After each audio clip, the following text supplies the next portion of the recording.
Hello and good morning from a very cloudy Los Angeles. Thank you so much to each and every one of you for gracing us with your virtual presence from around the world today. As Michael has so succinctly said, I'm your host for this year's entertainment panel at the Stanford Africa Business Forum, Keturah King. Now, each year is something super special, and this year is no different. Our focus this year is driving African growth and innovation for the next decade.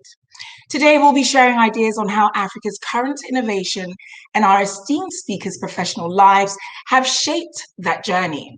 We also invite you all to reflect on the promise of doing business in Africa by analyzing the successes of these businesses on the continent and also exploring the tremendous opportunities that lie ahead. Now it's time to get on with our 1-hour dose of educational entertainment. And we will start with our first highly esteemed speaker, Addy Awofisayo. Addy currently manages YouTube content partnerships for Sub-Saharan Africa. She is responsible for building and managing strategic relationships across creators, broadcasters, publishers, and artists in the market. Prior to this, she worked with CBS in content strategy and business development, and she began her career in the entertainment industry at Discovery, also working on content development and partnerships, so she is well tuned to that field. With her Harvard master's degree in hand, she previously worked in finance at Microsoft and Goldman Sachs. Our next speaker is DJ Spoo. Some of you may know him because he is a South African multi-award winning social entrepreneur, DJ, TV and radio host, music producer, actor, best-selling author, motivational speaker and philanthropist. Whew, that is a journey of a title. And he thrives on giving back to the youth of Africa. Forbes Africa recognized Awofisayo as one of 13 young Africans to watch, and the Sunday Times have named him as one of the coolest brands in South Africa. He's also been listed as one of the 100 most influential Africans alongside Nelson Mandela, Thabo Mbeki, and Desmond Tutu. He is considered by many as an African youth icon, and the brand, DJ Spoo, has helped shape youth culture on the continent and the thinking in South Africa over the past 2 decades since 2001. His social media footprint is a testament to this fact, as he speaks to over 3 million Africans on a daily basis across the continent and the world, and he evangelizes youth and African economic empowerment as a way to transform the continent. Our third speaker is no stranger to awards. This is Grammy Award-winning singer, songwriter, and music producer, Savara Mudigi of the legendary East African group, Sauti. Sauti are a Kenyan Afro-pop band formed in Nairobi, Kenya in 2005. Now, you may recognize them from any one of their innumerable accolades. The band has had several successful tours across Africa and Europe. They've topped the Kenyan charts, and they gained international attention with shows around the world, including their 2011 concert performances in Kenya with South African a cappella group Ladysmith Black Mambazo. Now, the band has received both local and international accolades and nominations, including the Kasima Music Awards, the Channel O Music Video Awards, the MTV Europe Music Video Awards, the BET Awards, and of course, their 2020 Grammy Awards. Welcome, Savara Mudigi. And our fourth and final speaker is the iconic Nigerian filmmaker, television director, and music video director, Kemi Adetiba. Now, Kemi Adetiba's works have appeared on Channel O, MTV Base rather, Sound City, BET, and of course, Netflix. Kemi started out professionally as a radio presenter with Rhythm 93.7 FM in Lagos, Nigeria, where she became the voice behind 2 nationally syndicated shows, Sold Out and Sunday at the Seaside. She began to make her transition from being a voice on the radio to appearing on screen and became the face of TV in Lagos, Nigeria for Mnet, which includes Studio 53 and Temptation Nigeria. After years of success of being on TV, Kemi transitioned to behind the camera after going to the New York Film Academy, and she is now one of the most prolific Nigerian directors. You may, of course, recognize her from the eagerly awaited King of Boys 2 that we are all waiting to hit the theaters. Kemi, the first question we're going to ask you, of course, it's the question you've been getting on Twitter. When is King of Boys 2 coming out? Oh, I think you're muted. Oh, I am? There we go. We can hear you now. Okay, yes. No, I said soon. Very soon. Soon. That's all you keep saying on Twitter. You're not giving us any clues. That's all I can say. That's all I can say for now. All right. So speaking to that fact, now we all know that content is king. This is one thing that, speaking to each of you on our phone calls, it came up with all of you. And we all know this, social media has made the world a lot smaller, as has technology. And it's really allowed content to travel very far. Before, if you made a movie, it would go straight to DVD, and you'd be lucky to see it even hit Nigerian theaters, much less global theaters. So, Kemi, how have you seen the scope of entertainment, or any one of you, how have you seen the scope of entertainment on the continent change as a result of technology, from, the internet to streaming services like Netflix and YouTube? So, a lot of what I'll say today would be fairly subjective. I've been in the industry for about 20 and change years, since I was 19, starting off on the radio. But I've had so many transitions from radio. I was a DJ at some point. Hey, DJ Spoon. So I was a radio at some point, and also I was a club DJ, celebrity DJ at some point, and then transitioning to an on-air personality, and then behind the camera for film. What I will say in my lifetime of being in the industry, I've seen that jump from us African entertainment being on the obscure end to being in the spotlight. Michael did say in the very beginning, yes, there was a time where you went to a club, you turned on the radio, 99.9% of the music you would hear would be American music. Very easy. And this was just as recent as maybe 5, 6, 7 years ago. And rightly so, exactly what Michael was saying, the advent of technology, because what technology does is bring down walls, it brings everything much closer. So the advent of technology and policy, because one of the big policies that they made in Nigeria was it had to be a 60-40 split, I think in the very beginning. Don't quote me, but I think it was something like that. So essentially 60-40 leaning to African music, Nigerian music. Now, I think it would be foolhardy to say that was not the first push to be able to acclimatize, because I think the main thing for Africans starting off in this business is we don't rate ourselves. I think we rate everything from across the pond before we rate ourselves. So of course, when we want to spotlight things, we'll spotlight the Chris Browns, and then we'll spotlight the Martin Scorsese, and they are absolutely brilliant. But what about our own Chris Browns? What about our own Chris Browns? Wizkid? What about our own Martin Scorsese? What about our own Ava DuVernay's? Jade Oshiberu? Hopefully I come in the conversation someplace. But one of the beautiful things, like when I bring it back to my neck of the woods, which is film, one of the most brilliant things for us is the introduction of streamers being interested in our works. So now you're having, for us for like somewhere across the pond to see King of Boys, it probably would have taken a lot of money, a lot of time, and most probably would never have happened. But you can sit down in your house right now and press play, and you're watching King of Boys over there, journeying in film festivals and things like that. I think we had a conversation like this during the pre-event. There's one thing to have the exposure, and there's another thing for people to grab onto it. We're in the space right now that people have the interest in African entertainment, whether it be music or it be film. There's something happening. There's a huge revolution. Our films have been traveling even when we're in DVD stages. If you went to New York, even back in the day, you'd be in the cab, and if you said you were Nigerian, like, oh my God, I love your films. I love Genevieve. I love all these people. Yes, you already had that impact, especially with the diaspora everywhere else in the world. What is happening right now is moving away from Africans in the diaspora. Oyibos are liking our stuff. People that they would look at us with a side eye are liking our stuff. Now the question, and I'm hoping that I'm not going to delve too much into it, but the point now is, now the spotlight is on us. What are we going to do with it? How are we going to maximize it? And how are we going to remain owners of our property?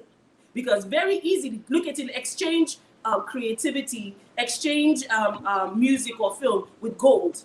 How do we remain owners of our own gold, where people can want to come and mine, and we'll give you a certain license for you to do this, and you have to, send a percentage back to us or whatever it is. But how do we reclaim or keep the ownership with ourselves? Because the outside world now is paying a lot of attention to us. I hope I'm making sense. Absolutely. No, you're making perfect sense. Now, Savara, we spoke about, well, rather, let's talk to Kemi's point about, celebrating the West before we celebrate our own. We are a little bit different in West Africa as compared to East Africa. I've been lucky enough to experience both sides of the pond. I am West African by birth, and I like to say I'm East African by love because I finished high school in Kenya, as Savara knows. So I've seen the journey of Sauti soul from the very beginning. Now, Savara, talk to us about the incident that happened with Diplo in Kenya versus Nigeria. That was like private, at least, but hey, thank you for this opportunity. My name is Savara, and she's been speaking passionately about the influence of the West and how we understand ourselves and how we love ourselves. I would just like to say, I come from Kenya, East Africa, and it's kind of minority when it comes to African music compared to West Africa. And it's simply because we don't have the numbers, but the West Nigerians have had the numbers, which I like. You guys are spearheading something really nice, and I'm with you. But I would like to say something really personal also. I had a manager, my previous manager was white. I'll just be straight up. And he lived here in South Africa and Cape Town for a long time, and then he came to Kenya. I saw him knocking on so many doors that my African counterparts couldn't. And it's not that they were less educated, they were even more educated, but it's just a mindset. And I stayed with him for a while until I traveled to Nigeria. First time, and that time I laid my foot in Nigerian soil, I remember at the airport. That was the first time I saw us being taken straight to the hotel, and he stayed there for a little bit of time. And the delay wasn't because of incompetence. It's just because they were asking him okay, who are you? Why are you coming here?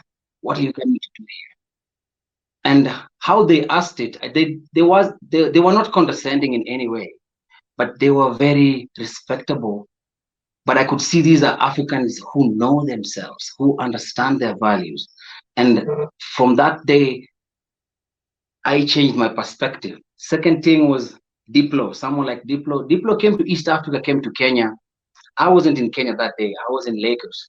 He came to Kenya, filled up a whole carnival place, and people were coming, the urban youth. When I talk about people, I don't mean the majority, but the urban youth were coming in Nairobi. They filled up the place. It was one of his best shows in Africa. But then a day later, he went to Lagos, where I was. And I remember at that party, there was nobody. And that's when it was dawning on us, it's a perception. So moral of the story is what we've invited into ourselves. When I think about it during I'll just not digress within the same point, but just tell you a simple story. We had before we had a Danish drama when we were starting out. So we used to travel, when we started traveling out to Europe, going to Denmark, Sweden, doing this how can I say, world music kind of circuit. And I remember we were traveling from Kenya to London, and I think the flight was overbooked. And when we got to the airport, the flight attendant, when we were trying to just give out the passports at the main stage, they were like, "Oh, I'm sorry, the flight was overbooked. Maybe we can book you on the next flight." We were like, "Okay, yeah." And our drummer, the Danish guy, was behind us. I was in front, and then my boys, my band, and then the Danish guy. And I remember very well, the lady came out of the way and came and told us like, yo, oh, sorry, the flight has been overbooked. We are sorry, we're going to book you on the next flight. We were, yeah. And then after that, she went straight to our Danish drummer, not knowing that we had employed even him. But they went straight to him and they upgraded him. They were like, sir, we are sorry, we overbooked the flight and you've been upgraded. That's just another example. I have faced these things worldwide. How I just feel is it's a mindset, and it's something that is more than what we think. It's an emancipation. It's more than culture. It's culture plus it's us to put everything together and just emancipate our people. It is more than what we think. Those were just few examples of how I can tell you, like, it's a mindset kind of situation. Absolutely. And, let's speak to a point that you've both raised in different ways, and that is ownership. Now, Kemi, you spoke about it earlier, and Savara, you sort of touched on it just now. But Addy, I'd like you to take up what ownership looks like on the face of the continent, because I know that YouTube are employing some tools in order to enable that happen. Yeah, sure. I think before I even touch on that, I want to touch on something that Kemi mentioned, which is how technology has enabled our content. And I think we need to, I feel like we need to hone in on that a little bit more, because I think of so many examples. One is, this 3 girls in Nigeria, they have a channel on YouTube called Neptune 3 Studios. And they finished film school and were so eager to come back. They finished film school in America. They were so eager to come back to Nigeria and kind of show the world what they've learned. And they made this short film and took it to every single TV station, and no one would take it on. And they told themselves, you know what we've done? We've put our hearts and soul into this short film. Let's just put it on YouTube and see what happens. And within 48 hours, they got 2 million views on YouTube and got so many people all over the world outside of Nigeria saying, when is the next episode coming out? When is the next episode coming out? And they were like, wait, this is a short film. This is not a series. But because of so much appetite for that piece of content that they made, they ended up making a series out of it. And now they're in season 3. And those same TV networks that wouldn't take the short film are now paying them, because they wanted to give them the short film for free. They just wanted the eyeballs, and now paying them for season 3, paying them to do even more. And I think that's what technology has done for African content, whether it's music or movies, because, like Kemi said, regardless of where you are in the world, you can watch King of Boys. You can watch so many movies, whether it's on Netflix, whether it's on YouTube.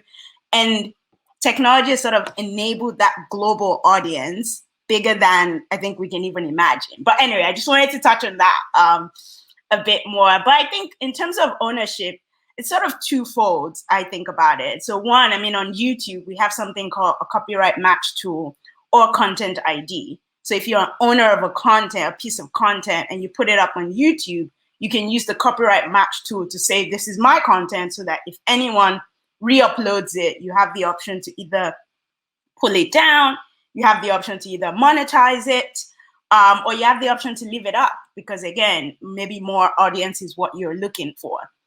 However, I think even beyond just the copyright match tool, content ID, it also still comes back to our policies, right? Our legal policies. Like, how are we enabling our creative industry? And I don't think, and maybe speaking more for Nigeria, because that's, where I'm more familiar with, I'm not sure our policies is enabling the creative industry just yet, right? I don't think when we think about intellectual property, I'm not sure we are at that stage where, someone has an idea or someone's story, someone else can just take it and make a film out of it, and that's it. And there are no sort of repercussions, maybe. Whereas in maybe America or in the UK, the repercussions are like so severe. And so I think maybe when we, and you know, and this is not to turn this into a political conversation, but I think that, you know, we need, you know, our government, we need to kind of figure out how are we enabling the creative industry? What are some of the policies that we need to put in place, and not just putting policies in place for policy's sake, but also making sure that when those policies are violated, there are repercussions and big ones against it, because then that would really enable, I think, the creative industry. Absolutely. And you know, one point that I really want to, I'm just going to ask for everyone to mute their microphones, please. I can hear feedback on the line. But one point I really do want to talk about and focus on is intellectual property and proprietary rights, because as we all know, that is very key. And it's something that we haven't seen a lot of in Nigeria. DJ Spoo, I want to ask you what that looks like in South Africa. I think the first thing I'd like to say is to congratulate all of you amazing African brothers and sisters. Keturah, Addy, Savara, I'm a big fan of Sauti Soul. I've watched your guys' journey from the beginning back in the day to what you guys have achieved so far, your global status. I'm so proud of you guys. I'm so proud of Kemi.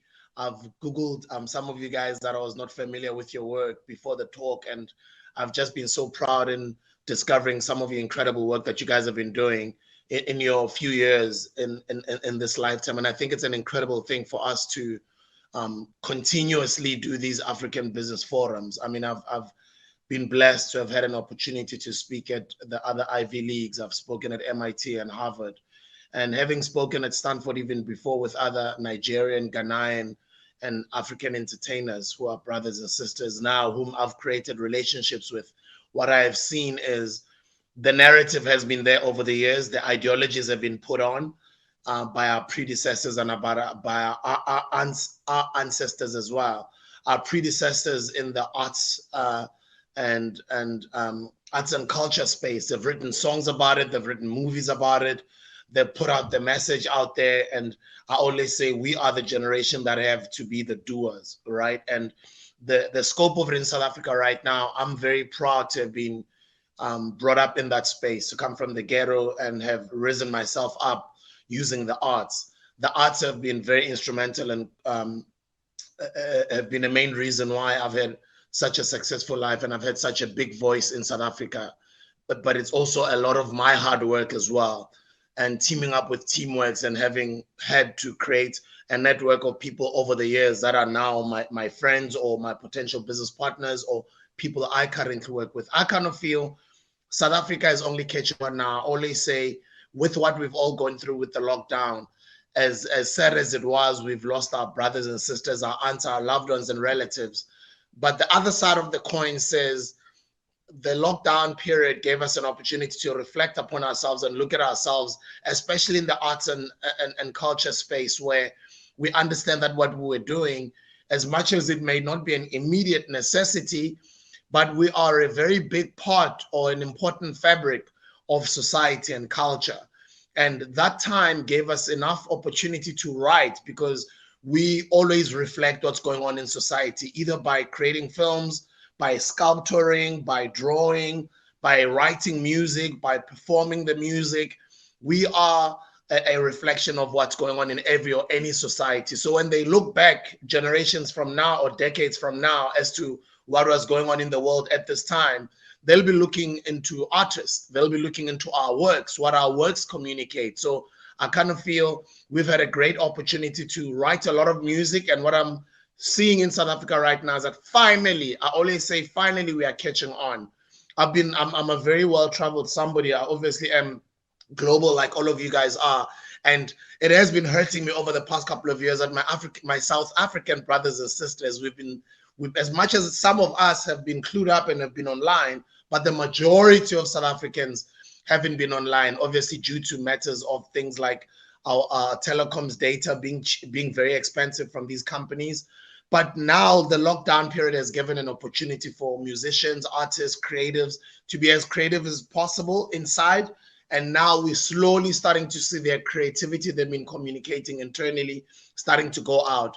And as far as when you look at it from the bird's eye view, you're starting to see a lot of creatives coming up with now their own companies, diversifying from just the music alone, which is what I've been able to do in my career for many years. But I'm starting to see more and more of the new generation taking advantage of what the internet has to offer to build themselves and grow themselves bigger than they already are right now. I believe we are in the best time than ever before right now to take control and ownership of that African narrative. Not only the narrative, but the benefits and how all of these companies that they're coming into Africa, we need to influence them and make sure that they come into this continent in our or at our own terms.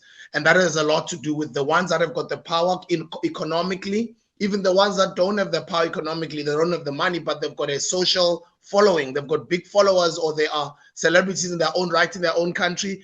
They can, or we can all use that currency to partner and make sure that when all these big companies are creating tech or are coming into the African continent, take over our creative expertise and to take over the industry, it's happening at our own terms. Do you know what I mean? And I'm so proud of what you guys have been doing in Nigeria. You go to every taxi rank in South Africa, even before the internet, when DVDs were huge.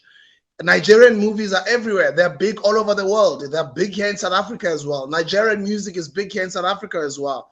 And I believe South African music has been big over the years in other African countries. I don't even know if a lot of my South African brothers and sisters are aware of that. So there is that connect from the continent. We just need to emphasize more of it and come together and create institutions or companies that can dictate at how a lot of these markets or business people are coming into Africa. Thank you. Absolutely. I love that response. It's, DJ, you do something to me whenever you start talking, because it's always so in depth. Your response is always very well thought out. And another person who likes to take the floor, Ms. Adetiba. We're going to do a follow-up from DJ Spoo's point, and that is to buttress the fact that we're talking about American companies bringing innovation to the field, or to the continent, if you will, due to their experience, right? But how do we ensure that it's controlled by us? Now, you and I had a conversation with regards to filmmaking and intellectual property and, all these proprietary rights in Nigeria, and the fact that we're seeing companies like Netflix and Spotify and Apple lay roots on the continent. But how do we now ensure that the people that are signing these contracts, or the people that may not necessarily know what they're getting themselves into, are protected going forward? Okay, let me start from here. Okay, so my background, I do have a first degree in law. So we're coming in there, so I can play on both sides. And then, so first degree in law, also being a creative person, wanting to protect, hiring other creative people. So I've seen the 360 of this game. When we're doing the pre-pan, when I was talking to you, I was trying to explain, when somebody starts off in this game, let me use myself as an example. Let me give it, when I came out of film school, I thought I was the next thing after sliced bread. Addy was just saying, she just gave a great story about two young ladies that came out of the film school. I was like, yeah. And she was like, they just thought, yeah, we're going to do it, take over the world. Oh, every filmmaker thinks so. But look at like the very complex situation that they were in, full of life. You want to do something. They even went and produced something. They created something on their own. So they didn't have to wait for anyone. Because most people now a lot of people would wait for someone to give them some money to be able to create. But they went out and created, and they have this thing that they want to sell. That thing is their IP. Now, what is IP? Let's break it down. IP is a right someone would have for, I'm trying to break it out in lay terms, for a body of work. A body of work or an invention that is a result of creativity, is intangible. You can't necessarily maybe hold it, or, I mean, you can see, but you can't necessarily hold it or quantify it. Intellectual property, how is it protected? When you start off in the game, you don't know what anything is worth. You really don't. And this is where people get into trouble. You don't know what anything is worth, and then the only thing that is in your mind at that point in time is getting through the door. And then when you want to get through the door, there's so many things you give up to get through the door. Now it's like playing crypto. You're at the crossroads. Now, how do I play my hand? Do I play it safe, or do I just risk it all and go after it? Now, one of the things I tell people, so when I say that, do I play it safe is, no, until someone gives me what I feel is worth my time, I'm not gonna give up this thing that I have created. Let's use the ladies that Addy's talking about. I'm not gonna give up this thing that I created. Or I just want to get through the door. Let me just give them absolutely everything. Now you're in a space where in a year or 2 years, you put it out there, you give up all your rights for it, the thing now blows. You now become the talk of the town, but you don't necessarily have the advantage of being the talk of the town, which is money in your pocket, which automatically should come if you still have rights to that product.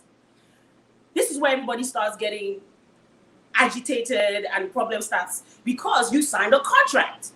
You signed a contract at that time, and all you wanted, the only thing you wanted at that point in time is to get through the door. Now, they've given you the get through the door, now you want more. Now you have a problem, you signed a contract. Now, one of the things that I advise people, always get an entertainer, just always get a lawyer. Always get a lawyer to look through these things for you. And another thing that you always have to keep in mind, you're going to have to give up something to get something. You can't have your cake and eat it too. It's never going to happen.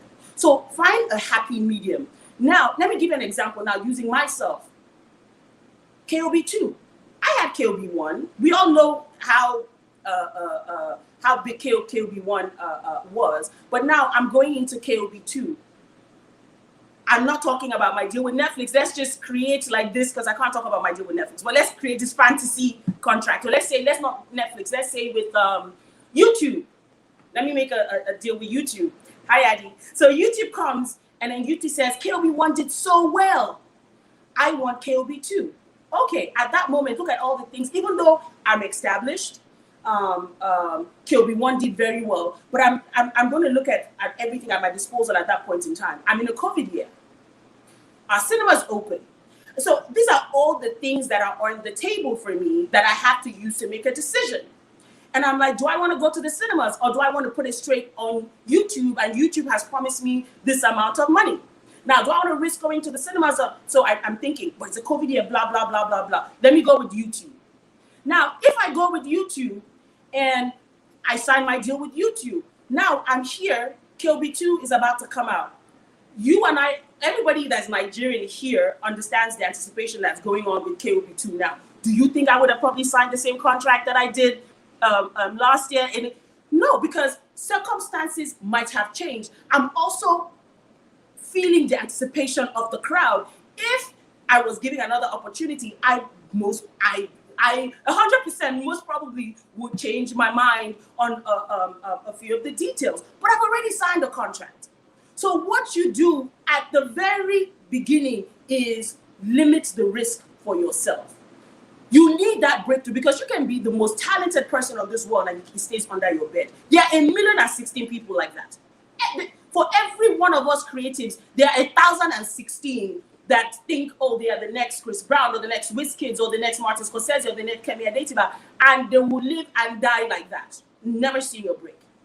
Now, when you're looking at the other side of a person that's a label, or the person that's an executive producer, they're taking a risk on you. You think I'm the next thing since sliced bread. Nobody knows you. Nobody sees you. Nobody knows what you can do. Nobody knows your potential. You are the one feeling it in the bottom of your belly. I get it. But now I am going to risk resources. I'm going to risk exposure. I'm going to risk my brand to now pull this thing out. It's a hit or miss, because there are many people that they give that opportunity to, and it never breaks. Nothing ever happens. It even sparks a light, and then they have to bear the cost. So anyone that's going to sign a contract is going to take whatever they can take. Look, if I'm giving you a contract, I will give you 100% from my side. So the onus is on you to take that contract and go to somebody and say, break this thing down for me in lay terms. What am I giving you? Look, I have a first degree in law, and still, when I'm in the law, just tell me what I will be giving up.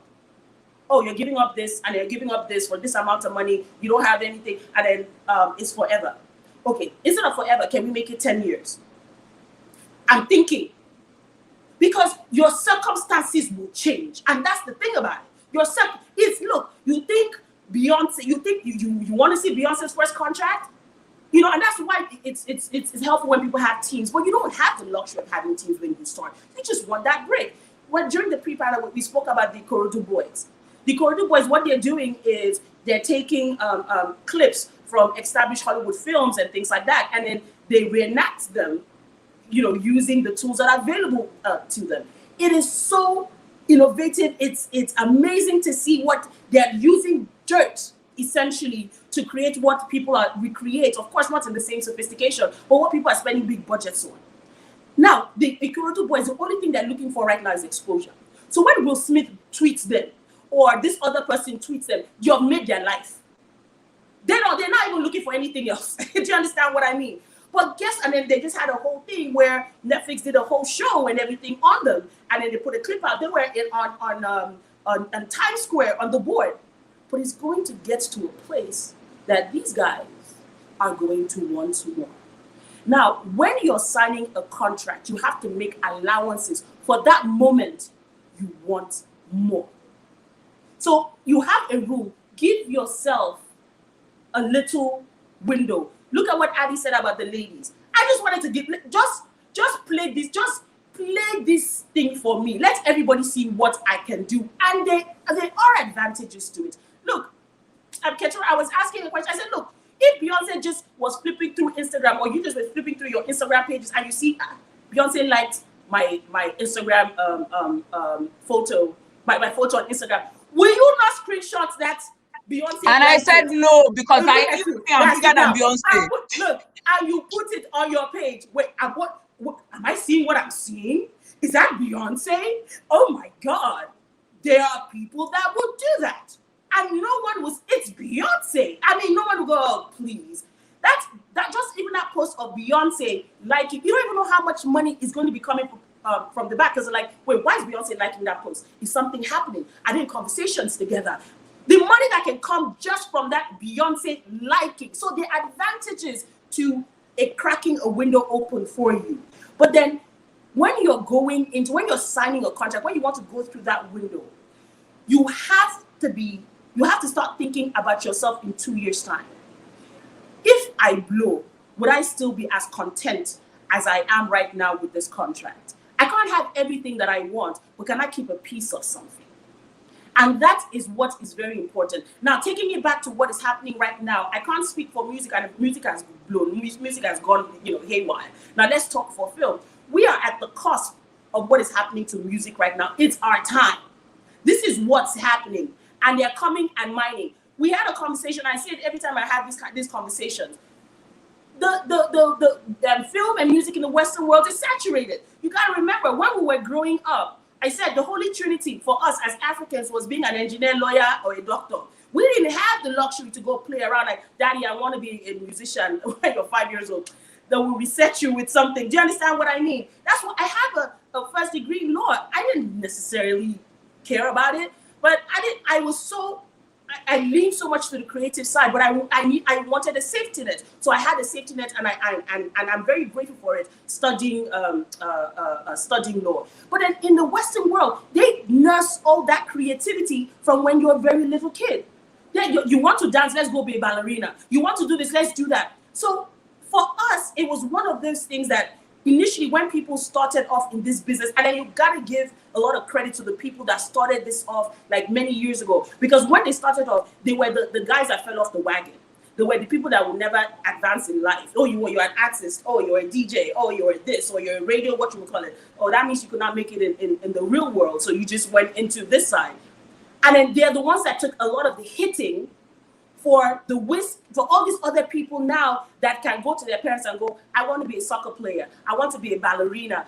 Because now people are seeing that these are tangible career paths that people can go into. So when we come in, because we're so excited to just even be able to play in this space, we just want to give. I just want people to see what I can do. And it is a very smart ploy. I just want people to see what I can do. But as you're doing it, just always think, how would I feel in 2 years' time if this thing takes off? I do have to give something for something. But let me not give something where I am going to regret it. Because at the end of the day, when that happens, you sign a contract.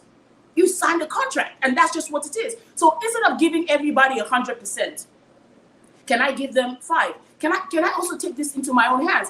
Addy had that conversation. The girls were like, look, nobody wants our stuff. What can we do? Are we going to put it under the bed? No, let's put it out on YouTube. And this is what I tell a lot of people coming into the game now. Technology, this is not like the way we were when we started off. They have it so easy right now. Like, you don't even have to have like a $100,000 camera to be able to go out and shoot a film. What's now shooting on 4K? And imagine now even doing like the whole spiel, like I shot this on the phone. And I said to people all the time, everybody's waiting to have this to be called as a makeup artist in this big budget movie. Everybody's waiting to be called as a director in this big budget movie. Everybody's waiting to be called as a sound person in this big budget movie. Cinematographer in this big budget movie. How about all you people that are waiting to do all of these things come together, form Voltron. I need something. I need a credit. You need a credit. I need a credit. You need a credit. How about we all come together? Let's create this piece and let's put it on YouTube. Let's put it on Instagram. Now things can just go viral like that. You know, a lot of people that are big right now don't even have labels. They take it and they put it on. There's 1,016 apps where people can go and consume music, consume film. But then at the same time, as you're being excited about putting your work out there, and this is a problem that many creatives have, how do you also protect that work? How do you protect it that you're not 90 years old and everybody's going, oh my God, I just loved KOB when I was 16. Oh my God, I watched it like 16 million times. Did you get that money for that 16 million times that this person spun the film? Did you get it for all the 16 million times the person streamed something? Did you get something? Do you have a house? Do you have can you pay your rent? Can you buy a car? Do you have something for your kids to go to school? We're not engineers. There's nothing tangible. We're not going to the office and clocking work and this is all we got. And then how are we making sure, I'm closing up, sorry guys. How are we making sure that we have a say in what comes out of here? How are we making sure that we have a say in what comes out of here? And then my last point, pulling this out, even away from, and then again, just to clarify, we do have IP laws. They're just not sophisticated. Remember back in the day, everybody just wanted a chance to showcase. I just want to be in an American movie. I just want to be in a song with Chris Brown. I just want all of those things. But now, these things are not dreams anymore. So you now have to go, okay, this is not a dream anymore. This actually can happen. KLB 2 can come out tomorrow and be an absolute hit on Netflix. Amen. #1 in America, #1 in UK. How have I situated myself for when that happens? That is the question. And that's the question that everybody has to ask themselves when they're signing contracts. But then now don't go, oh, this person is a wicked person because I signed a contract when I didn't do anything. They gave you a contract. Kemi, Kemi, I know that you yourself can be a keynote speaker for this whole entire conference, but I do have to jump in there just so that we can get to everybody else. Now, I want to touch on what you just said about Africans. Somebody's mic is not muted. Thank you. I want to talk about what you were saying about Africans coming together. It's something that DJ Spoo mentioned. It's something that Savara mentioned. And it is something that we also saw take place just as recently as last year with the NSAS movement and the youth of Nigeria coming together to say, you know what, enough is enough. We are taking a stand and we're going to do something about it, as opposed to previous generations that simply talked about it. So to that point, Addy, I want to speak to you about policies. What is it that we can do? You know, with YouTube and Google, you guys talk about the next billion users, right? And the fact that they're going to come from Africa. But what is it that we can do policy-wise as creatives to support the government or to even challenge the governments in order to ensure that we're protected? Because it's further than just creativity, right? It goes to infrastructure and economy and political enablement, right? So talk to us about the governmental policies that you have seen in place as somebody that has worked side by side with the government, if you will, at TBC, and what you think the challenges may be.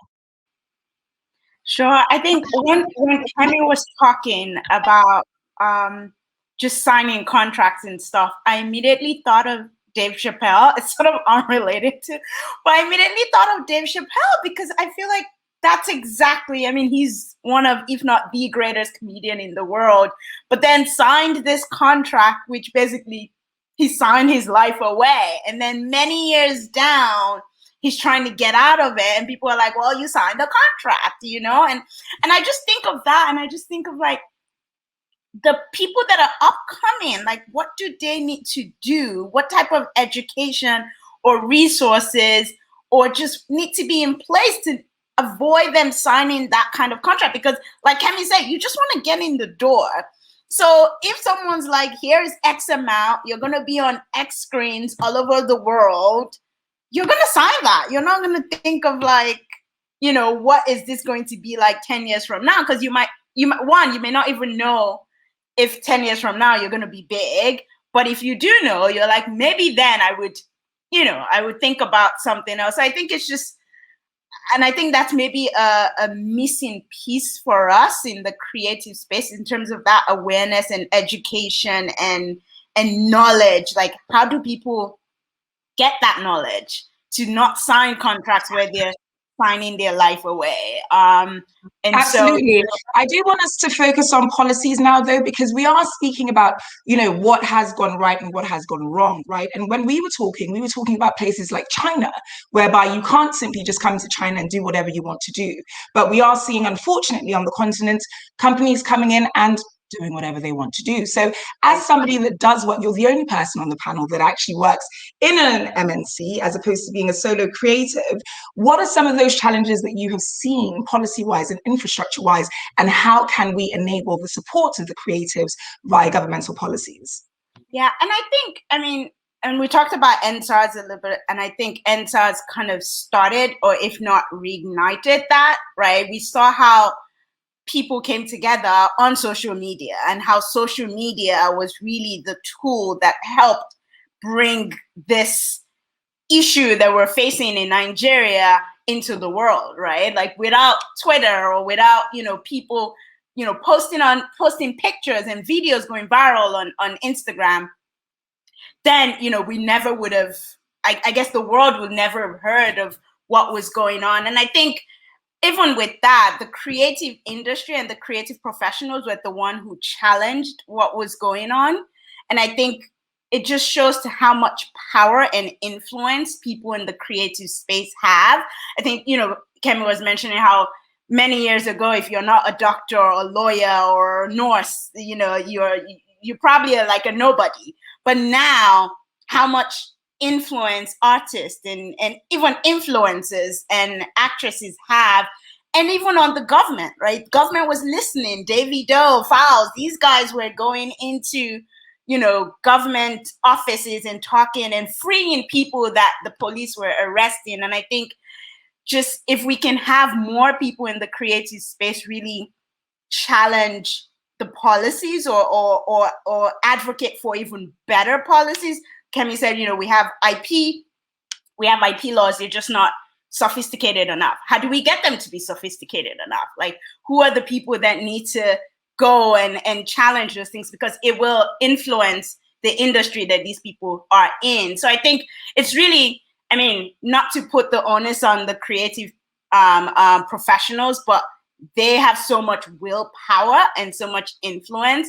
And if we can use that to good, I think that will ultimately kind of make the policies and the creative space a bit better. Absolutely. Now, I want to jump to Kemi 1 second. I'm going to jump to Savara because we did have a conversation about IP and the Copyright Society in Kenya. Now, Addy has spoken to IP laws in Nigeria. DJ Spoo has touched on copyright laws in South Africa. Are you in now? Yes. Yeah. Excuse me. So we lost connection for a second, but Savara, we were talking about the IP laws and the copyright laws in Kenya and the fact that they actually do exist and they're very strong. The problem in Kenya is very different to the rest of the continent, whereby it's greed. Talk to us about that. I realize that we are at different levels, like when it comes to East Africa, South Africa, North Africa, West Africa. Like in my country, we have laws. The laws have been there and have been put, but the people who've been running the laws is a different thing. Like, you know, the always African story, corruption, it's cartel managed, and it reaches a point where like urban artists or most artists cannot speak about it. But I'll just go back after this statement, I'm just going back to reiterate and to correct and realize that we are at different stages. As African creatives, we must understand that we are at different stages in emancipation and development. When I look at Kenya, the system is there. It's just that it's corrupt. When I look at Nigeria, there's so many people and so many people want everything for free, and they've been told and they've understood they can get everything for free. So I think it's the education. It's how we empower people. There's something, you guys, we spoke about ownership, and I wrote it down and I was like, yeah, ownership is expressing to ourselves, and our people should understand the value. When you understand the value of yourself and the value of the thing that you're putting forth, be it art, be it anything in any industry, it's you. When you understand the value, you can be able to monetize it.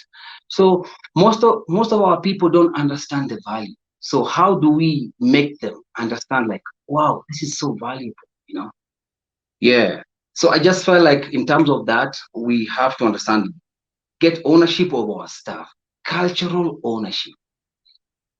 I'm looking at so many people, so many African young kids are wearing foreign regalia. All of you guys here on this platform, I'm sure in Africa you belong to a community, yes? Be it in South Africa, be it in Nigeria, be it in Kenya, DJ's Boo. I know you belong to a community. In your indigenous community, how have you expressed the value of that to your kids first, to your neighbors' kids, to the next of kin, the next and next and next? So I feel if we are able to express our cultural value to our people and make them understand that this is so valuable. Yo. I know you're saying there's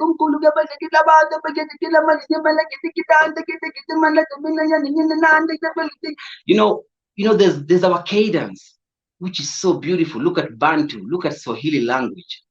What I'm trying to say is, how do we express this importance to this next generation, to the kids who are living right now, who don't, when they look at the competition is so high on the internet right now.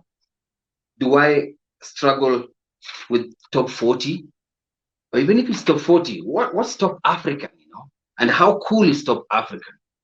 It's the narrative.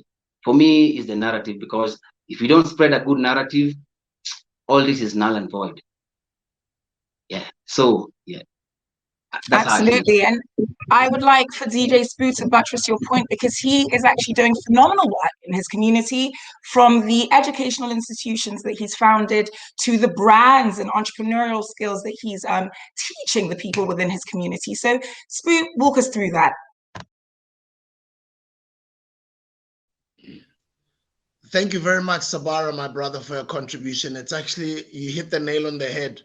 It doesn't start with anybody thinking about changing the world. It just starts with your own immediate 2 or 3 friends, 5 friends, your family, your community, and obviously transferring it onto your social media when you're starting with your 10 or 100 followers.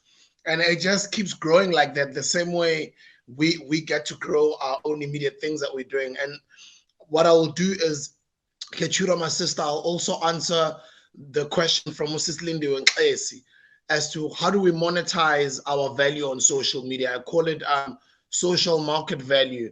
You grow it at first by coming with an amazing content piece that you think your immediate audiences are gravitating towards, whether it's that little talent to tell jokes around your friends, or whether it's that little skill that you do outside your house when you are spinning, or it's an acrobatic thing that you do that fascinates people at school, something that is just God-given. You can turn that into an amazing following that eventually becomes monetized. What I love about the internet is the government regulations don't have much to regulate us on. They can regulate in South Africa, they can regulate in Nigeria, or they can regulate in Ghana, but we all know that's still going to take many years to come. So what are we doing right now to benefit ourselves before they start controlling the internet? We understand that as we are right now, a lot of us got exposed to a lot of information online over the past couple of years, and we started becoming awake, and we started digging down more information, especially us people who look like you and I. We started finding how great and how awesome our history is.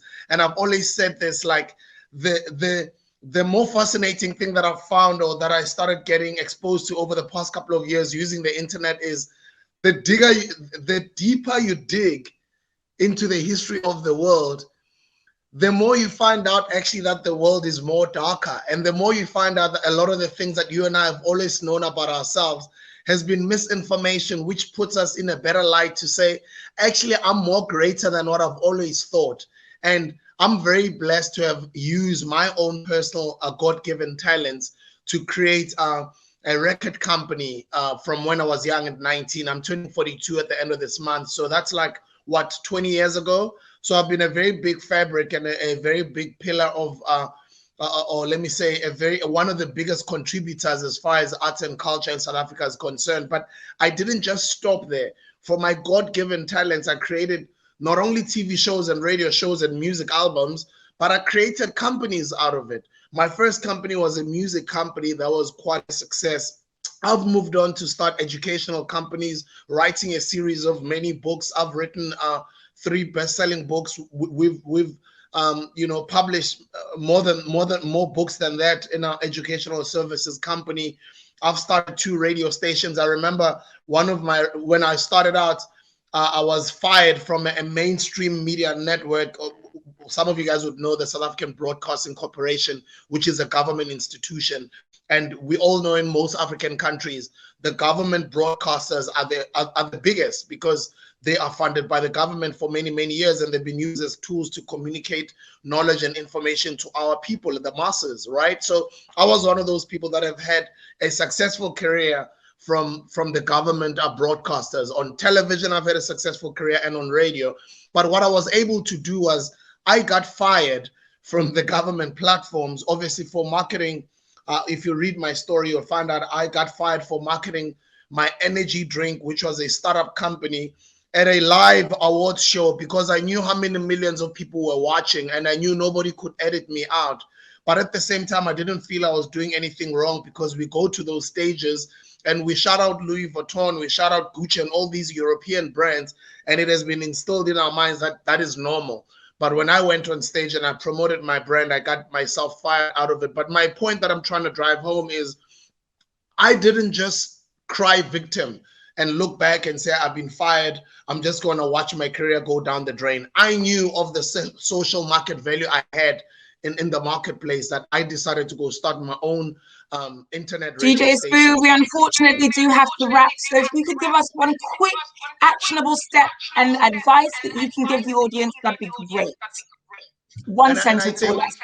To give you guys advice is take advantage of that social market value. Find a way in how you can monetize it. It doesn't make sense for you to have 10,000 followers, but to not have $10,000 in the bank account. Find a way on how to monetize that. I cannot give you that answer, but I can tell you right now that we are all competing with all the media houses we've always looked up to. We are all toe-to-toe right now. The level ground has been flattened. It's time for us Africans to wake up and use that social market value that we have and monetize it and make money out of it. And those that have bigger ones who are celebrities, you can turn those into multi-million-dollar companies, which is what some of us are doing. And I wish you guys all of the best. Thank you. Absolutely. Now, one of my favorite quotes is, every day you get the chance to decide to change your future. So you decide if it'll be one day or day one. Hopefully this is day one of us all coming together to celebrate Africa's soft power of media and entertainment. Thank you very much for joining this panel, and we will see you again next year.